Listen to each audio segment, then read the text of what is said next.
Hello everyone, once again welcome back on my YouTube channel. Industrial law में आज हम discuss करेंगे important definitions of industrial dispute act 1947 की। ठीक है, तो एग्जाम के पॉइंट ऑफ व्यू से भी ये टॉपिक इंपॉर्टेंट है और इसमें बहुत सारी ऐसी डेफिनेशंस हैं जो many time as a short note भी एग्जाम में पुटअप की गई हैं। तो इसीलिए आज हम इस लेक्चर में इन टॉपिक्स को डिस्कस करेंगे।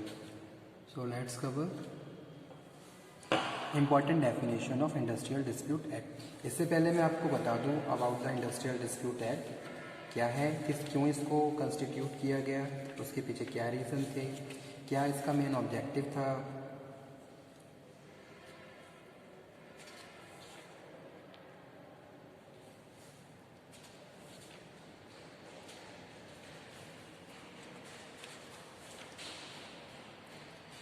सो industrial dispute act which came into force 1 अप्रैल 1947, यानी कि 1 अप्रैल 1947 को ये स्टार्ट किया गया। Came into force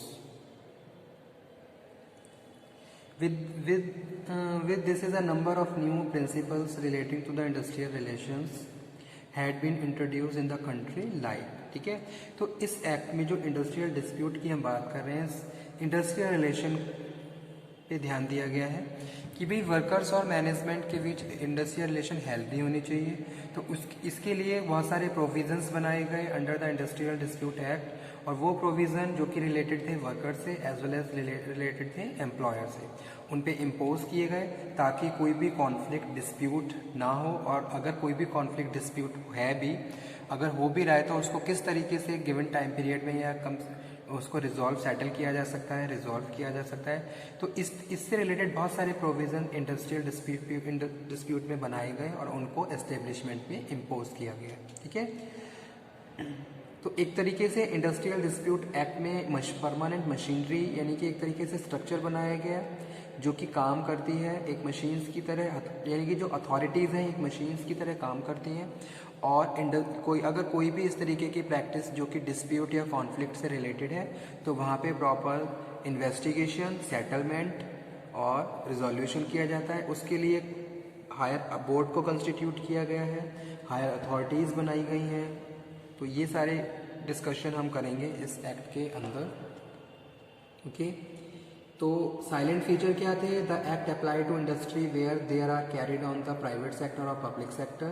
the act will extend whole of the India. Any industrial dispute may be refer to industrial tribunal where generally both parties such dispute agree with on each other. ठीक है, दोनों party यहाँ पे हम जो बात कर रहे हैं वो एम्प्लॉय की भी बात कर रहे हैं, एम्प्लॉयर की भी बात कर रहे हैं, एम्प्लॉयज़ एम्प्लॉयर की भी बात कर रहे हैं। ठीक है, तो अगर पार्टीज के बीच कोई भी कॉन्फ्लिक्ट है, that conflict must be resolve according to the provision of the industrial dispute act 1947। ठीक है, जैसे बहुत सारी प्रैक्टिसेस आपने सुनी होंगी, स्ट्राइक है, लॉकआउट है। So strike and lockouts are prohibited under the industrial dispute act. बहुत सारे और प्रोविजंस हैं जो इसमें हमने डिस्कस करेंगे। Okay, so coming to today session, important definitions. तो सबसे पहले जो इम्पॉर्टेंट डेफिनेशन है वो है appropriate government. According to this definition, first one है एप्रोप्रिएट गवर्नमेंट। जैसे कि हमने अदर एक्ट में पढ़ लिया है, appropriate government means state government और सेंट्रल गवर्नमेंट। ठीक है, अगर कोई भी एस्टेब्लिशमेंट स्टेट गवर्नमेंट के अंडर में है तो उसके लिए स्टेट गवर्नमेंट एप्रोप्रिएट गवर्नमेंट है।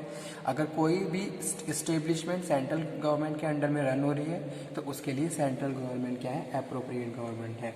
So according to this section 2 subsection A of industrial dispute act 1947,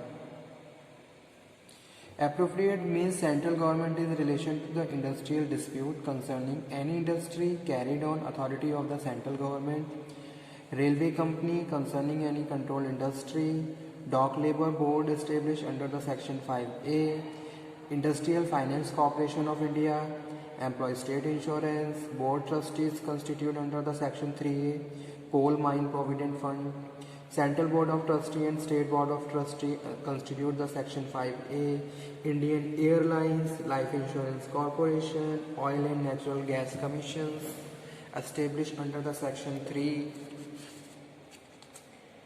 of the natural gas commission 1959।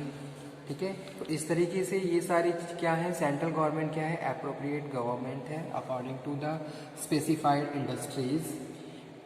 Again I am reading some other, जैसे कि है banking and insurance company, regional rural bank establish, international airport authority of India, food corporation of India, unit trust of India, central warehousing and corporation established, mine and oil field containment board.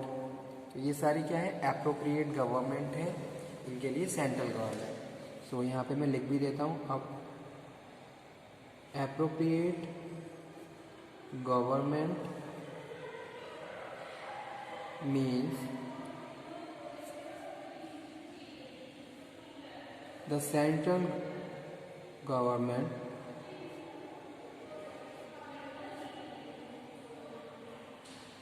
in relation to any industrial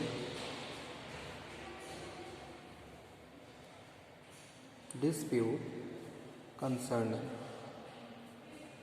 ठीक है, तो जैसा कि अभी मैंने बताया, जिस specified area में और जिस स्पेसिफाइड इंडस्ट्री को जो गवर्नमेंट रन कर रही है, चाहे वो सेंट्रल है चाहे वो स्टेट है, वही उसके लिए एप्रोप्रिएट गवर्नमेंट है। ठीक है, जैसे मैं बात कर रहा हूँ the employ state insurance corporation, जो कि establish under the section 3 of the employ state insurance act 1948।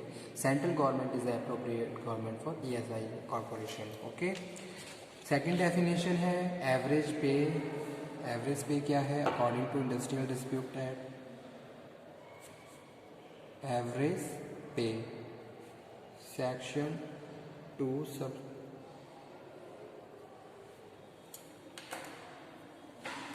it means the average of wages payable to workmen, average the wages payable to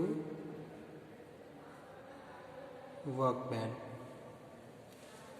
in the case of monthly paid workmen in the 3 complete calendar months, in the case of weekly paid workmen in the 4 complete week, in the case of the daily paid workmen in the 12 full working days.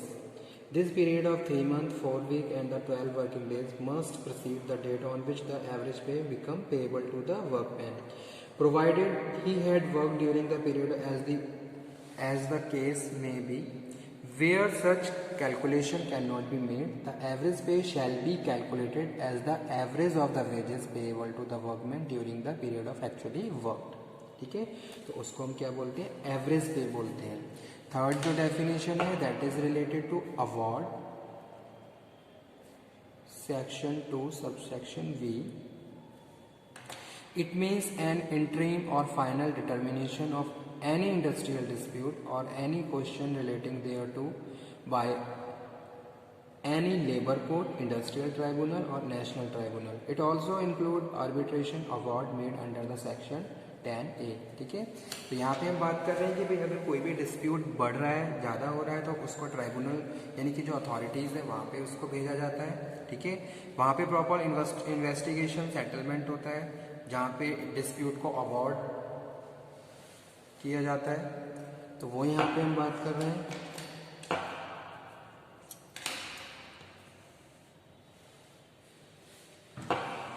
Third definition है, second one award, it means an interim or final determination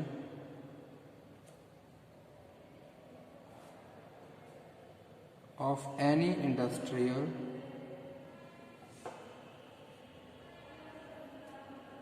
dispute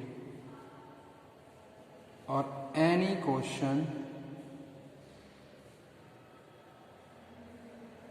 relating thereto by labor court। ठीक है, fourth one definition है board, section 2 subsection C. Board means board of conciliation constitute under this act. Board का मतलब है board of conciliation.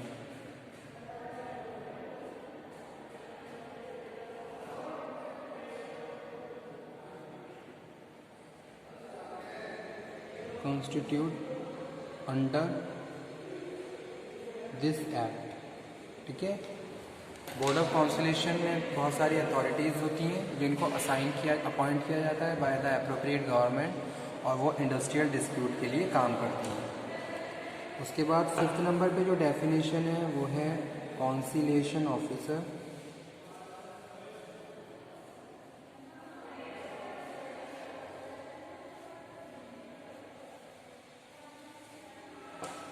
Section 2 sub section D.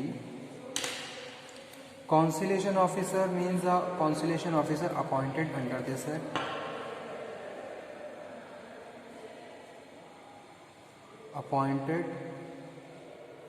Under this act known as conciliation officer. और conciliation officer dispute के settlement investigation का काम करता है।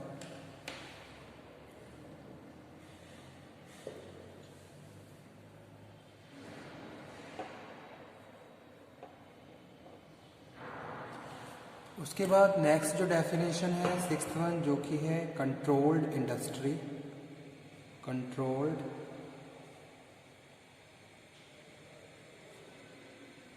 Industry, section 2 sub section EE। It means any industry the control of which by the union has been declared